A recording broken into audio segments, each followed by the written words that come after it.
Hi everyone, I'm so happy that you're here to join me for the Way of the Animal podcast.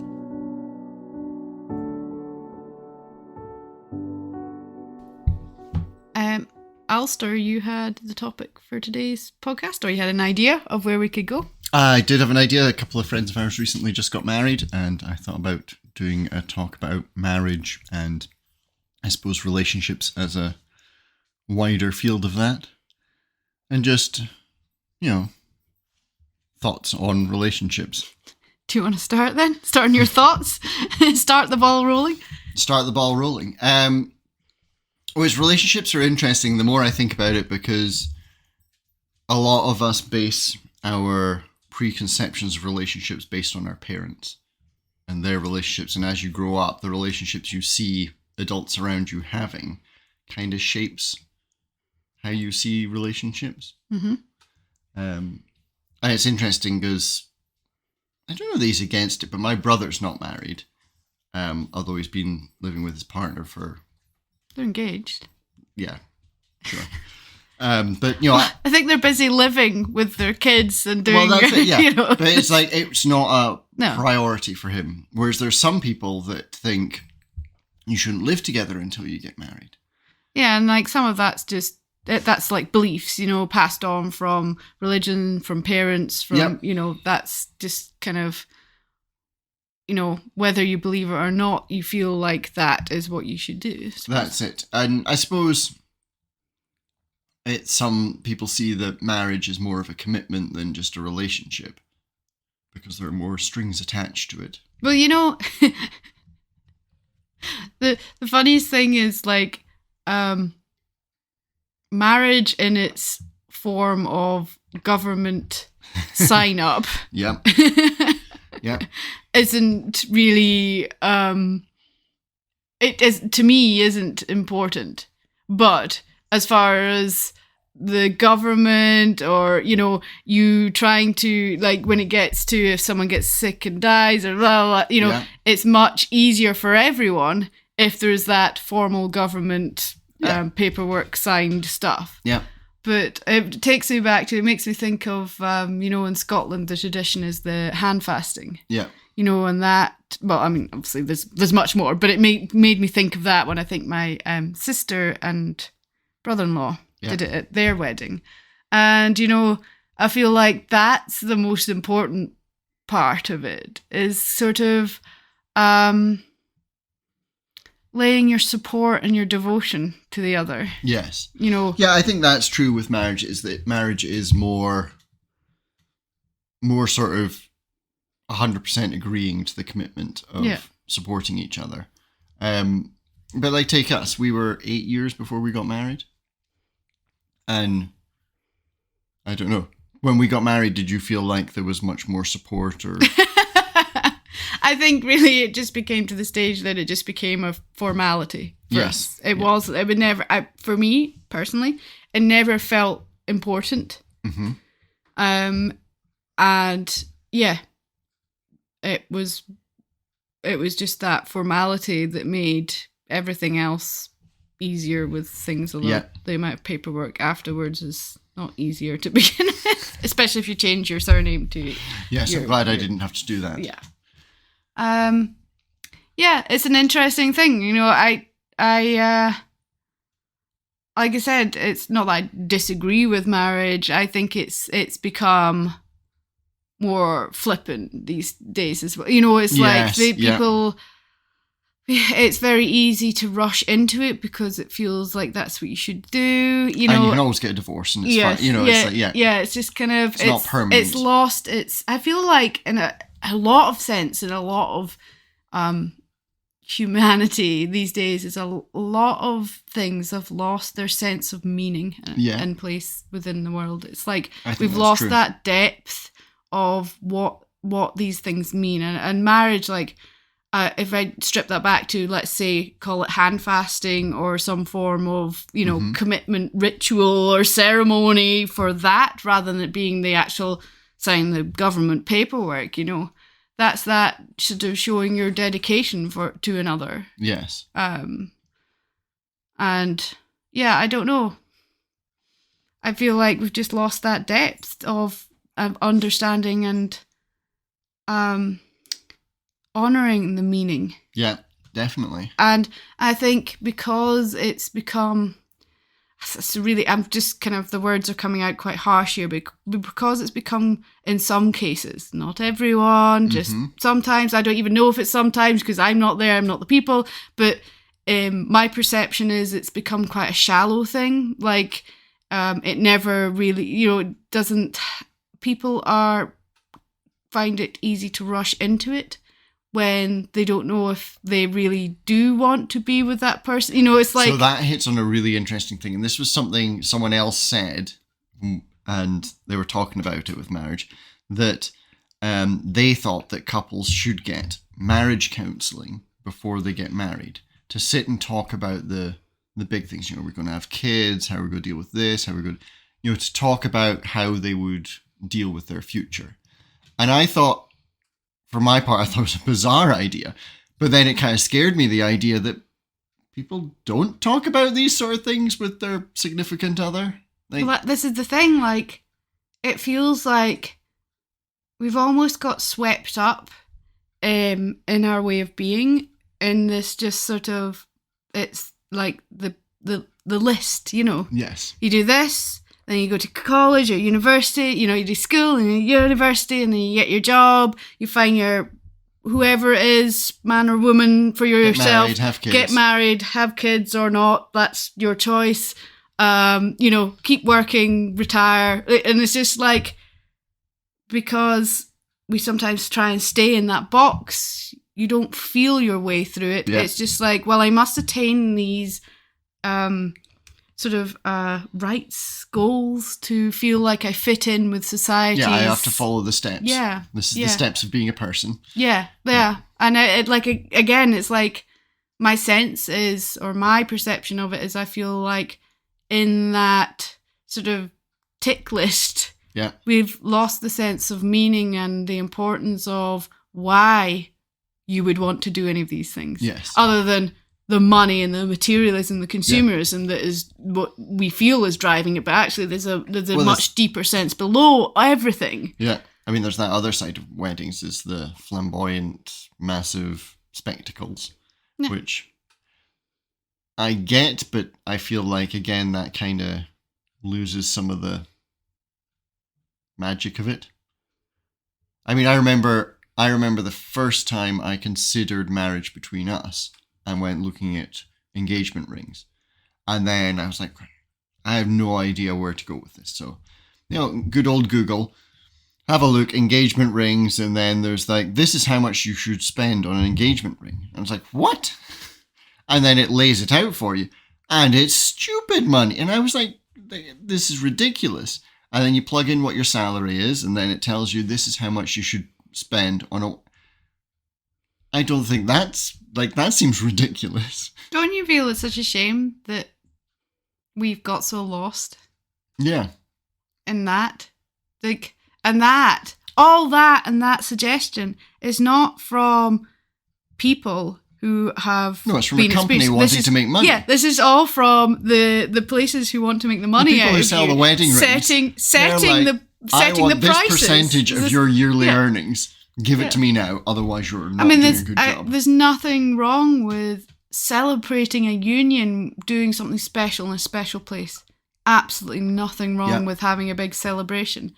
But if you're doing that not from a place of wanting to celebrate the union, but wanting to show how much money you have or how amazing you are at creating such a big spectacle around you... Yeah, from a materialistic point of view. Then it's lost, the meaning is lost. So it's just, But more back to the relationships and the talking about things. I think in a lot of relationships these days, talking is like missed. Talking about, your life goals, what you want. Some people end up in the people-pleasing thing, so they don't say what they want out of a relationship because they want to just, facilitate what the other person wants out of the relationship. And I don't know, it just gets all very muddled and confused. And I think it's, again, when you are not really tuned in with your own awareness of how you are, and then when you're then communicating and not communicating clearly or struggling to communicate clearly, and then the other, it's that typical thing in the films and things that we hate, is that. Like the other person doesn't understand what you said or is hurt by the way you've said it just because you've struggled to do it in a non-emotionally charged way, or you've left it so long to say something that it comes out in that sort of very aggressive way. Yeah. So it's just like, I get how hard communication is. Oh yeah, communication is really hard. And I feel like, we've been together 21 years or something like that. And feels like forever. We have really learned to communicate better. And I think even in the last few years when I've become more at peace with myself and who I am and understanding who I am, I'm a very emotional person. Mm-hmm. So my ability to communicate, like I just said, comes out very emotionally sometimes, and that can be really hard because that shuts you down from wanting to communicate back because you're just like, well, I'm not dealing with that, which I completely understand, because if you were to do the same to me, I would be the same. So, I mean, it's great.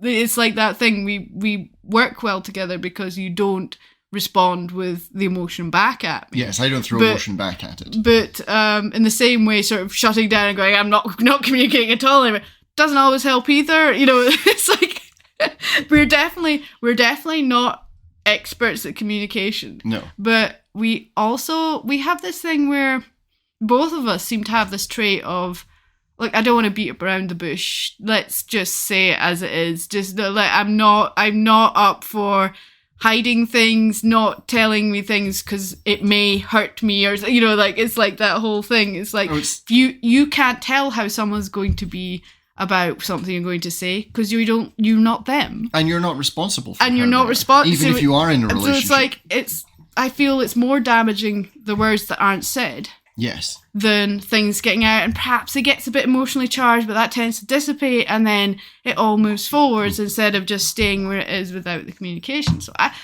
don't know, communication is hard. Relationships are hard. It's something that you work at, and I was just looking at something there where someone's talking about, and it's something I see in the dogs, the animals too, is the people you're around or have relationships with, whether you're partners or whether they're your friends or your animals, tend to mirror things in you that you don't like. Yeah. And give you an opportunity to feel triggered and learn to heal some of the parts of you that you're not happy with. But some people see that mirror as they're doing that to me. Yes. And I hate them for it.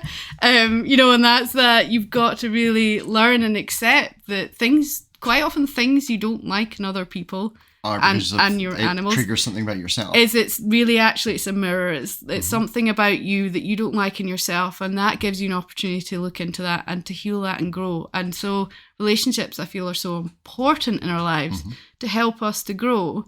And what I like about our relationship is I feel like we're both growing together. Yes. I mean, I think all relationships, you're both growing. Yeah. Unless it's like you're both growing apart. Like, it's like, some relationships is like, you know what?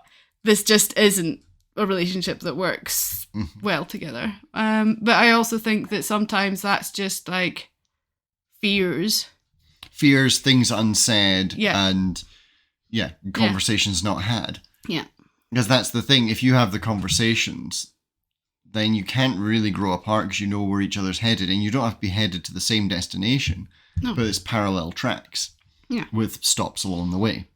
And it's like, I think it's that thing is, we have a habit as humans to judge. And like when you go into judging people because they're not doing whatever they're, or they're not doing something, or they're doing something, that you don't like, it's like, I feel like you kind of step out of that space of loving and kindness and into this judging, and then that, like, you can easily just sit and grow that to the point where you hate the person. Yeah. But it's actually just come from something very small, really tiny, that you haven't said. That you haven't said or dealt with or learned to let go in yourself. Because again, like a lot of the things you don't like in people is something that you need to deal with yourself, you Definitely. know? It's complicated because we're dealing with yourself and your own perceptions and your own sort of, I don't want to say struggles, but your own things that you are learning to grow through. Yeah. And then you've got another person with that. And their own stuff. Yeah, that's it, with that and their own stuff. And then you're trying to live together and be together. And also, when you've got two different people, like the way you perceive things, the way you respond to things, totally different. Yeah. And that can sometimes cause tensions because, well, why are you getting worried? Like, it doesn't matter, it's fine. But, but it happens. And part of that, I think, comes into the sort of compromise of relationships, that to a degree you have to compromise to fit in with the other person, and they have to compromise to fit in with you, because we've been together for 21 years and 100% we don't just fit perfectly together like two cogs. Every now and again one of us has to shift something to make the machine work. And I think that's a big part of relationships. I almost feel like compromise, isn't quite the right word, because it feels like you're sacrificing. Like, to me, that feels like you're sacrificing. But I think in compromising, you're actually growing. Definitely. So I think if you're meaning that way, is I want to iterate the compromise as being something that is as a positive thing. Yes. It can be a positive thing, but there can be compromises that are... Does that mean I don't compromise much and you're compromising everything that I'm like, compromising's good? And you're like, no. No, I think compromising is good, but I think compromising isn't always a positive growth thing. Sometimes it's just, this is... Well, like live and let live, or... Well, yeah, like live and let live, or like, here's a good one. Uh-oh. You're watching something on the TV that one half of the relationship wants to watch and the other half doesn't really want to watch. Well, you'll sit and watch it anyway. Just turn off the TV. you could turn off the TV, no one gets to watch it, that's a compromise. You can watch what one person wants to watch, that's a compromise. You can watch what the other person wants to watch, it's a compromise. Compromises like that. Yeah. And it's kind of it just feels so unimportant. It is completely unimportant. But you start stacking up things like that. Yeah, I get that. And if it feels like there's too much give and not enough take, then you start to build that judgment that, that's the other side of it. That's when it starts getting into the one person always compromising and the other person not, because they're not speaking what they want. They're not having the conversations. Yeah, not communicating. Yeah. Like we said, that brings up the next part of it. I think it's this balance, isn't it?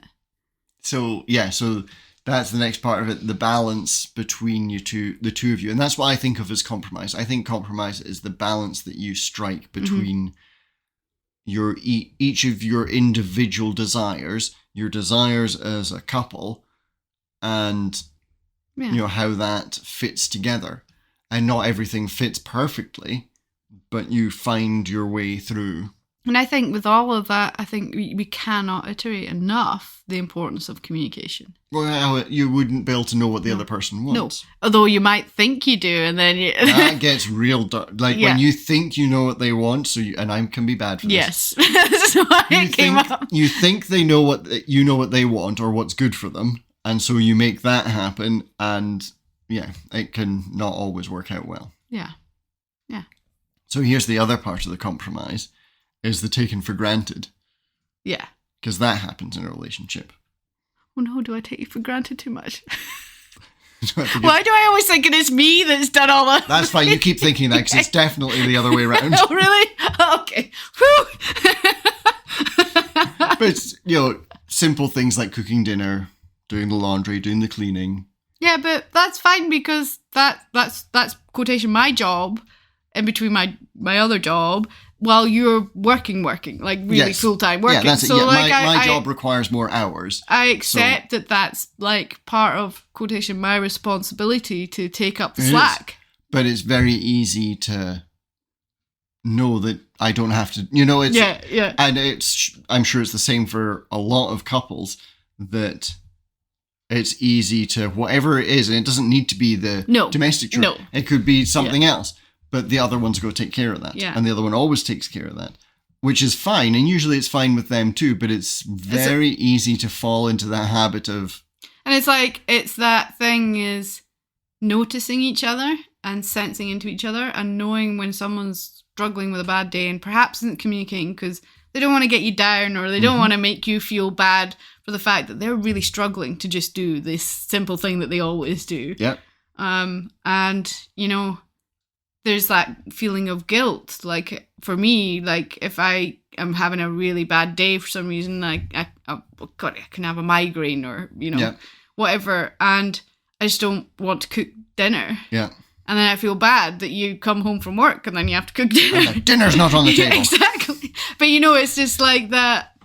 Yeah. No, it's exactly like that. And I think along with that, there's it's nice to sit and think about what the other one does. Yes, that remind yourself. Appreciation and gratitude. Because honestly, I don't think taking someone for granted is like, it's not a conscious slight. It's just your brain kind of does that. Is that thing? It's like you only notice it when it's not being done. Yep. So like, you're driving your car and you press the accelerator and it goes faster. You take for granted that the engine's going to make that happen. When it doesn't, you're like, what the hell's wrong with this car? It's useless. Well, it's like if I've injured myself or feeling sick, you suddenly are like, oh, the house is getting into real disarray really quickly. And it just shows you all the little things that I actually unconsciously do to keep the house just running as it does. You know, it's things that aren't even on my radar. Like, I don't even notice. Yeah. But you do when they're not done. It's the funniest thing. But it's the same thing with like things that you do that I don't think about or notice. So it's not like it's... Like, it works both ways, but absolutely. It can be a difficult... I think that's where... And I think, you know, we all should do that, is that being grateful and showing gratitude from your heart. Not like, thanks. You know? I'm so grateful you cooked dinner tonight, or that was a lovely dinner. It's just like... I mean, I don't know why we're going to the stupid domestic chores, like they're really that important. But it's like, it's still, we're just using an example. It's still like showing how much you appreciate the other person for what they're doing. That's, again, it's still more communication. It's actually sort of, and, you know, we don't need validation, or we shouldn't need validation because we get it from ourselves, but it's still very important to feel it from those close to you, I feel. It is, and when you're in a relationship, some of the slack that you pick up and some of the, you know, chores that you do that can be overlooked by the other one might not necessarily be for yourself. No. You know, so you might be doing something that if the other person was not in your life, you would not be doing this task. Like, there's no way I would be doing this task. I'm doing this solely for them. Yeah. And they don't even notice. But they do. It's just they perhaps don't communicate. That's the thing. It's just like, again, it's like communication, balance, you know? Yeah. It is. And like, all these pitfalls all come back to the same thing. Like, in my opinion, this is the most difficult but simplest thing about relationships, is communicating completely clearly how you feel and what you want is all it takes. So many people a lot of people can't do that with themselves. Yeah. Much less with another person. That's you know, it begins with yourself, and that's the struggle. You know, if your relationship's really struggling, start with yourself and the relationship with yourself. Yeah. Because, like, part of something that I've been learning through the years is, like, I've had this unhealthy habit of hating myself when I'm going through a difficult patch. And then you're showering this love on me. And I'm like, no, you can't love me. I hate me. There's absolutely zero way that you can love me right now. You know? I do particularly enjoy that one. It's quite entertaining. It's just like, but it's like, wait, start with yourself. You love yourself. The other person will find it easier to accept and love you as you are as well. It's like, start your relationship, how you want your relationships to be with other people and animals in your life, with yourself. Yes. Because when you do that, you arrive more balanced, more emotionally regulated, and more able to communicate, because you know your own needs and feelings and what you want, you know? Yeah. If our society was that well adjusted, we would have very few problems. I know. But it's a good goal. If you're not in a relationship, fix the relationship with yourself first. Well, even if you are in a relationship. Yeah, look at yourself. If you can fix the relationship with yourself. Start with yourself. Because, like, when it comes down to it, it's you. Yeah. You know, you and you first. But that's not always the way we see it. And, like, I've spent years undoing that. Yeah. It's taking a lot of turns. So what it really makes me think of, I was part of a writer's seminar thing, and there was a woman on who was a published author, and kind of how her whole career blew up was a book that she wrote about her husband reading her journals and discovering she'd had an affair, and like it completely ruining her marriage and everything, and the real crux of it was that she was doing the full supporting of him. She wasn't asking for or getting what she needed out of the relationship, and wasn't talking to him about what she needed out of the relationship. So went somewhere else for something to support her. But, you know, that all stemmed from lack of communication, you know, and, you know, I'm not saying that their marriage would have been better if they had communicated, but the problems came and the hurt came from not communicating. Like I said, it's hard to know what you want if you don't know what you want. And, you know, and it can be hard to. But you know how you find out what you want? This is a really good trick. If you know what you don't want, you want the opposite of that. So turn it around. Yeah. Stop focusing on what you don't want, and then you just turn it around to the things that you do want. But also in a relationship, you can know what you want, but then worry about the other person, how they're going to react to what you want. Yeah. Because I'm a big advocate for not caring what other people think. And, you know, that's their problem. What other people's opinions of me is their problem. And I'm quite comfortable with that. But when you're in a relationship... You do care, don't you? Well, your opinion of me has a significant impact on me. So then you do start to tailor some of your habits and this back to the compromise thing. Yeah.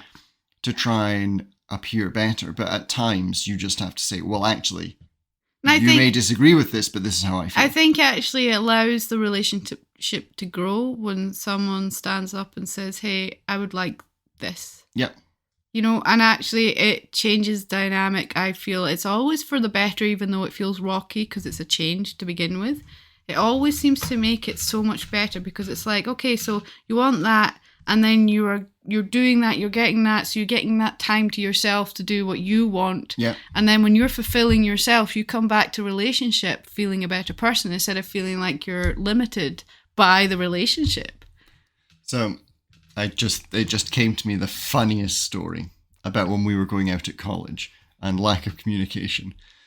Do you remember when we were going out at college and we used to go shopping, what milk we started out buying? Yes. We used to get the semi-skimmed, which over in America here in Canada is probably the 2%. 2% or less, something like that. Yeah. We both, I don't know how, but when we started being together and shopping together and things, we always got that because that's what each of us thought the other one wanted. But each of us both wanted the full fat milk. Yeah. But for weeks. There's the assumptions, isn't it? The assumptions you make an ass out of you and me. Yeah. But it was brilliant. And it's like the perfect story about relationships and how simply you can mess up. And like neither of us cared that we weren't drinking the milk that we wanted. No. It wasn't, essentially that important, but it was hilarious when we found out. It was hilarious that we both had decided that the other person would prefer this. And therefore, that's what we should do. And I can't remember when it was that we were in the supermarket and it was like, do you want to get the full fat? Yes, I'd really like to get the full fat milk. I don't remember. I just remember laughing a lot at it. It was like, what? You don't like that? I thought you did. There's that that's why we've been buying it for months. Yeah. Lack of communication. Yeah. Well, it's been a really interesting conversation on relationships. And we're definitely not experts. We've been in a relationship together, us two, for We've got 21 years of experience. I mean, we've got 21 years of experience of being in a relationship with each other, but every relationship's different because everyone is unique. So it's just, it's the hardest thing, I think, is the baggage and preconceptions you bring from parents and adults in your life as you grow up, because I think that can taint the way that you think a relationship should be. Yeah. And that can be for the better or for the worse. Yep. But then when you become an adult yourself and have a proper relationship, you need to find out how you want to have a relationship. Absolutely. And it doesn't matter if your parents had it one way. It goes back to knowing you and knowing what you want. Like I said, if everyone knew themselves and knew what they wanted, we'd have a much better society. You know what? Perhaps we could all learn, or at least make a start. That's very true. The only place we can improve that is by making the single step of making a start. So, what's that quote? Know thyself. Yeah. Yeah. Well, thank you very much.